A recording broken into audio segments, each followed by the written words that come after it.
ये बात सुनकर आप हैरान हो जाएंगे कि आपके घर में खुफिया सुपर हीरोज मौजूद हैं। वो छोटे, तेज और कीड़े मकोड़े खाना पसंद करते हैं। मिलिए घर की छपकली से। घर की छपकलियां आपके घर के नंजा की तरह हैं।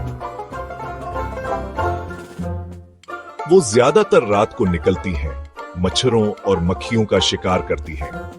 तो दरअसल वो हमारा बहुत बड़ा भला कर रही होती हैं। कभी सोचा है कि वो दीवारों पर कैसे चिपक जाती हैं और इल्टा भी दौड़ लेती हैं। उनके पैरों पर लाखों छोटे छोटे बाल होते हैं। उन्हें सपर चपकने वाले जूतों की तरह समझें। और अगर कोई बली उनका पीछा करे तो कोई फिक्र नहीं, वो अपनी दम गिराकर तेजी से फरार हो सकती है। ब्रेक और दम दोबारा उगाती है। ये कितना जबरदस्त है ना? अगली बार जब आप किसी छपकली को देखें तो डरिएगा नहीं।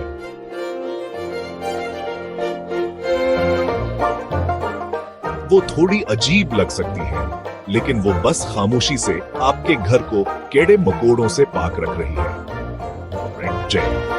तो अपने छोटे छपकली पड़ोसी को हाथ हिलाइए।